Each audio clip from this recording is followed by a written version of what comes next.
Shalom saudara-saudara. Ayat emas hari ini dari Roma 8 ayat yang ke-28. Saya percaya banyak dari saudara sudah hafal nih ayat.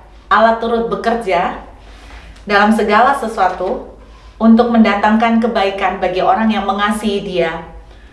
Saudara, tahun lalu itu adalah awal. Jadi anak saya memulai sekolah di Australia ini.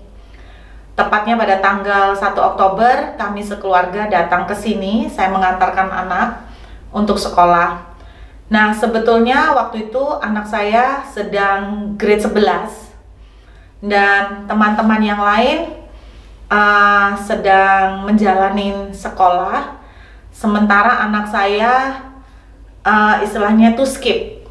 Jadi mempercepat langsung ke foundation. Itu pun kami memilih yang program 8 bulan. Kebetulan anak saya mendapat kesempatan untuk memilih program yang intensif karena nilainya masuk. Jadi cuma 8 bulan menyelesaikan foundation.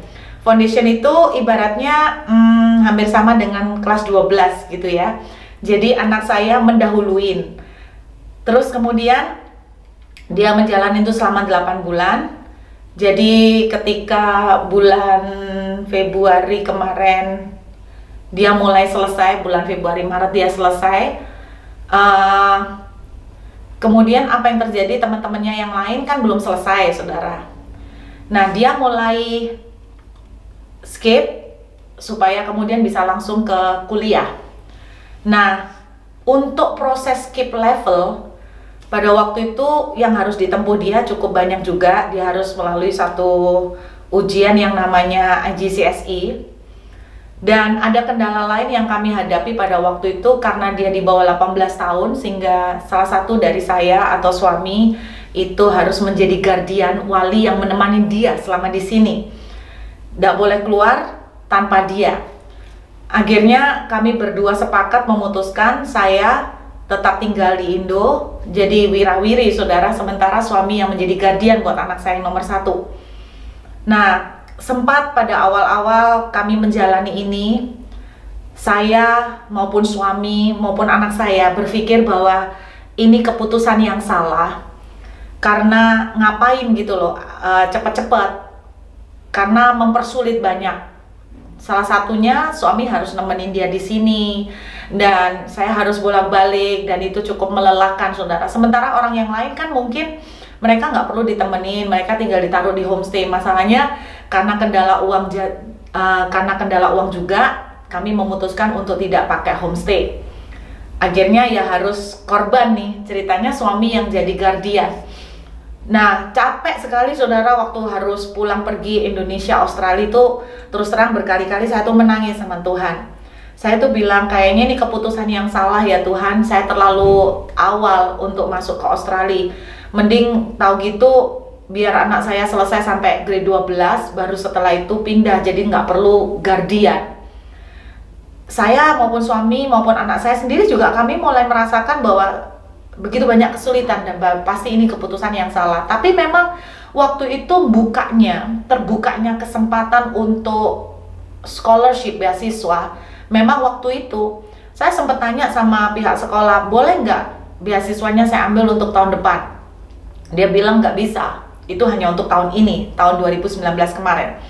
Jadi akhirnya mau nggak mau kalau kami mau ambil beasiswa itu kami harus berangkat tahun kemarin. Akhirnya kami berangkat. Ternyata sekarang udah selesai, anak saya mau masuk kuliah nih bentar lagi. Dan saya mendengar kabar banyak teman-temannya dia yang berencana untuk sekolah keluar, mereka akhirnya nggak bisa berangkat karena semua pada ditutup. Sehingga apa yang terjadi, mereka harus menunda sekolahnya baru dimulai tahun depan. Jadi lebih lama lagi tertunda. Saya mulai menyadari bahwa Roma 8 ayat 28 benar-benar menjadi sebuah kenyataan loh saudara. Tidak ada yang kebetulan loh di dunia ini. Nggak ada yang kita bisa bilang kamu masuk too early atau kamu masuk terlalu terlambat, saudara. Kalau apapun yang Tuhan izinkan terjadi dalam kehidupan saudara, percayalah bahwa sebagai anak-anak Tuhan, hidup kita itu ada di dalam kendali tangan Tuhan juga. Bahwa Tuhan itu artinya ikut campur dalam hidup kita. Kalaupun kita mengambil keputusan yang tampaknya salah, Anda harus belajar percaya bahwa pasti ada maksud Tuhan yang bagus di balik semuanya. Karena itu, mari kita belajar mensyukuri apa yang hari ini kita alamin, saudara. Terus terang, dengan keadaan saya sekarang seperti ini, nggak bisa balik ke Indonesia, kadang-kadang ya homesick, kadang-kadang kangen, karena bagaimanapun lahir di Surabaya, saudara. Tapi saya mulai mengingatkan kembali kejadian demi kejadian di masa yang lalu bahwa tidak ada yang kebetulan. Kalau Tuhan izinkan lockdown, kalau Tuhan izinkan kita nggak bisa kemana-mana, kalau Tuhan izinkan kita seperti di penjara, saudara percayalah bahwa Tuhan pasti punya maksud, Tuhan pasti punya rencana yang dahsyat yang kita sendiri mungkin nggak tahu. Tapi Roma 8 ayat 28, ya dan amin. Let's the time, saudara. Tuhan memberkati.